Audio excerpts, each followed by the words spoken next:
What is going on, guys? Today we are looking at Sol Campbell's baby 85 rated card. We have got the babies and the mids out, and to be honest, I feel like his baby's probably one of his best cards. One with the most pace. Yes, not the one with the most defending on it, but I think that pace is going to have a massive factor on him. And obviously the prime's going to be pretty good, 90 defending, 90 physical with the 80 pace, so you can still get that pace on him. But I think the baby for right now is going to be fantastic.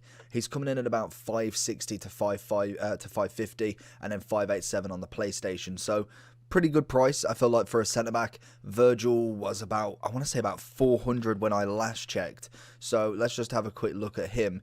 He's coming in at 460, so you can see the sort of price range around them. But going into Campbell then, we've got a 2-star skiller with a 3-star weak foot. He is medium on his work rates, and he is 6'2" and right-footed.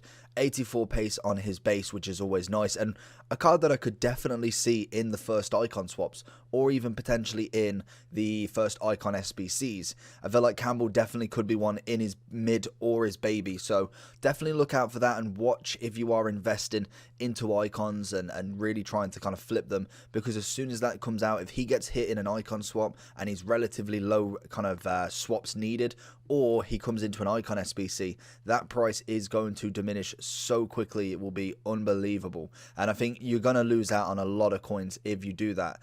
In terms of other stats then, 85 defending and physical, both very high right there. The chemistry star people are trying to go with is the Shadow. That would obviously take his pace up to 94 and take his defending up to 93, putting him at a 93 rated centre back. No, not 93, 89. Read that the wrong way. But in general, very good card. Agility balance, not amazing. Composure, 77. Again, not too amazing, but I feel like he'll play better. Well, he did play better than what his card actually says in terms of that stat personally. He didn't really put too much wrong. He had a lot of good players coming at him. We had Son, Aguero, we had Mbappe at some point, I believe, and in general, he dealt with them pretty well. Him and Tomori sitting next to each other was relatively good. He did kind of have to kind of bail Tomori out a lot, but that is the rating difference right there. I'd be expecting that. If it was the other way around, I wouldn't really be sitting here and saying this guy's worth 560. Other than that, the stats are relatively nice. All the defensive stats are pretty good. 73 short pass, I think, is definitely doable. You'd obviously like it higher, but for right now in this kind of position, I feel like the pace, defending, and physical are the main attributes to this guy. And then a little bit of reactions is always nice. Agility and balance is kind of like an optional one for me. I feel like Virgil last year didn't have the most amazing on his gold card, and still was one of, if not the best gold card as a centre-back there was. So it really comes down to how you play, I think. And this year, defending it's different. You've got to get used to it, and it is very hard to kind of get used to that manual aspect. And even though sometimes the computer, to be fair, does bail a lot of people out and clears off the lines, all of that, you've still got a completely different setup compared to the automatic system in FIFA 20. But anyway, let's get into some gameplay and see how he did. One thing I did notice about Campbell is his recovery is amazing.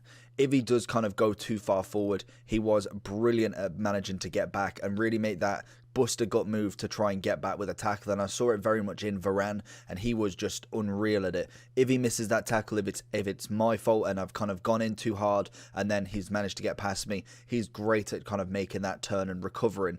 Heading wise was absolutely fine. Defensive clearances, interceptions was all absolutely spot on with him. Tackling, again, another very nice attribute that he has. I think he's a very well-rounded tackler, and just in general, a good defender. Is he worth 560? I probably wouldn't go as far as that, but definitely is up there in terms of a very good centre-back if you had the coins.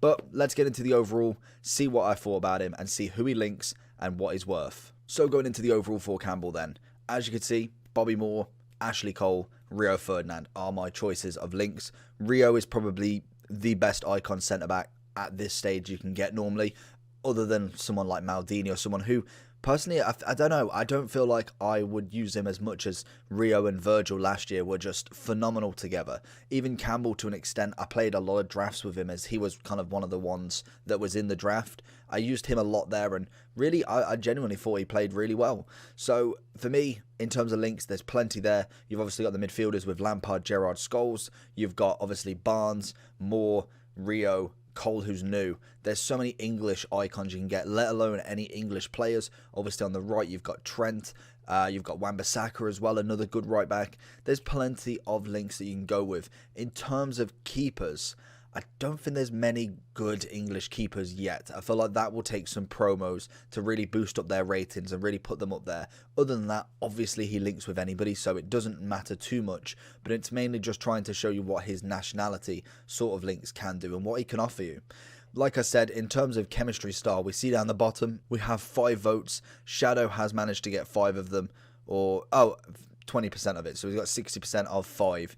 Anchor was the next, and Catalyst was the next. I think Anchor could be a nice one. I think that would be quite a nice, well-rounded one for the physicality of it. But I think Shadow definitely would be a very, very good one to get for that pace aspect. 94 pace on a centre-back, that is absolutely unreal at this stage in the game. And I think definitely could warrant a price tag. I think icon standard and just the fact that he's relatively rare, that's going to be what gives him that sort of value. And really, he's only going to drop, or he's going to drop a little bit at the very least when Icon SBCs and Icon Swaps comes out. So it's just making sure you get that buy time and sell time right. If you don't, you could lose masses and masses amount of coins, but we'll see how that goes. Obviously, I feel like that's coming at the end of the season, so more than likely as the new season starts up, we'll see the first set of icon swaps, and then who knows when we see the first icon SBCs make their return, as obviously we had them normally at the later stage of the game for the primes, the prime moments, whereas now I believe they're bringing them throughout, so it's going to be quite interesting to see. I've personally give Campbell a 9 out of 10. I think he's a very good player with what he does. He's got great pace, defending's incredible, physical is very nice, and just overall a nice player to be. Obviously Generations is exactly the same. We had a quick look at links. Obviously strikers are there, that's absolutely fine. Every other icon. And in terms of weak links, we've got people like Sancho, Trent, Walker, in fact one that I forgot, Henderson's a new good CDM. You have got Walker, in fact, from this week's new partnership as a new informed centre-back. Chilwell, who I don't know if he'll actually go into the team, to be honest. And then you've got the kind of lower standards. Gomez has been one that's really popped off this kind of FIFA so far. And then we go into the really low stages. So hopefully you did enjoy this video. If you did, make sure you smash that like button. And if you want to comment, like I said, who do you want in icon swaps? Who's the one player you'd love to see realistically, because we know we're going to get R9 everywhere.